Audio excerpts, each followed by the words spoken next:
OPS அவர்கள் திடீர்னு ஒரு அதிரடி முடிவு எடுத்திருக்காரு. அவர் என்ன முடிவு எடுத்திருக்காங்கன்னா, ஒருவேளை பாஜக நாளைக்கு வந்து நம்மளை கழட்டி விட்டுட்டா, ஏன்னா அண்ணாமலையவே கழட்டி விடுறாங்க, நம்மலாம் எந்த மூளைக்கு, அதனால நம்ம முன்னெச்சரிக்கையாக சில நடவடிக்கைகளை எடுக்க வேண்டியிருக்கு அப்படின்னு சொல்லி அவர் என்ன சொல்றாருன்னா, நம்ம தனியாக ஒரு கட்சி ஆரம்பித்து வச்சிருவோம். அதாவது ஏற்கனவே அவர் வந்து அதிமுக தொண்டர்கள் இருக்காங்க பார்த்தீங்களா, இவங்களுடைய உரிமை மீட்பு குழுன்னு ஒன்று வச்சிருக்காரு. அந்த அந்த குழு வச்சது மட்டும் இல்லாமல் இனி நம்ம ஒரு கட்சி தனியாக ஆரம்பித்து வைப்போம். இந்த கட்சியை ஆரம்பித்து பதிவு பண்ணி வச்சுட்டு ஒரு வேளை நம்மளை வந்து பாஜக வந்து தூக்கி வெளியே போட்டுருச்சுன்னா அப்போ இந்த கட்சியை வச்சு நம்ம ஒரு கூட்டணி வச்சு டீலிங் பேசி 2026 தேர்தலில் சந்திப்போம்.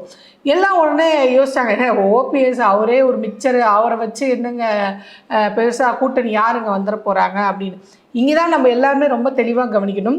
ஓபிஎஸ் அவர்கள் அப்படி ஒன்றும் ஒரு வந்து வேலைக்காகாத ஆள் கிடையாது. அவரும் ஒரு ஒரு திறமையான ஆளாக இருக்க போய் தான் அம்மையார் ஜெயலலிதா அவர்களை அவங்களும் கை காமிச்சிட்டு போனாங்க.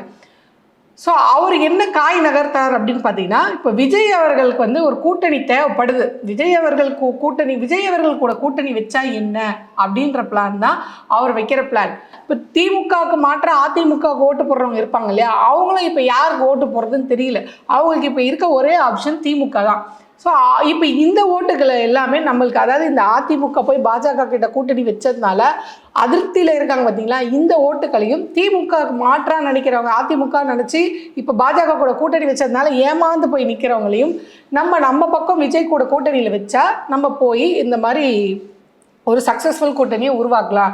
இன்னும் சொல்ல போனால் டெபாசிட் கூட வாங்காத நோட்டாவுக்கே டஃப் கொடுக்கக்கூடிய ஒரு காம்படிட்டர் தமிழ்நாட்டில் கட்சி வச்சிருக்காரு. அவருடைய ஓட்டையை தூக்கி உள்ளே போட்டோன்னா ஓரளவுக்கு ஒரு டீசெண்டான வாக்கை வந்து நம்ம வாங்கிடலாம் அப்படின்ட்டு இவர் வந்து விஜயை வந்து அப்ரோச் பண்ணுற ஐடியாவில் இருக்கார். கொஞ்சம் நினச்சி பாருங்கள், ஒரு வேளை விஜய் அவர்கள் சொன்ன மாதிரி ஆட்சியிலும் பங்கு, அதிகாரம் பங்கு அப்படின்னாலும் அவருக்கு பிரச்சனை கிடையாது. ஓபிஎஸ் அவர்களுக்கு என்னென்னா, நம்ம வந்து பண்ணியாங்க, ஓகே நான் சிஎம் கேண்டிடேட், நீங்கள் டெப்டி சிஎம்மாக இருந்து போங்க தம்பி அப்படின்னு சொல்லிட்டாருன்னா விஜய் அவர்களுக்கும் லக்கா போயிடும்.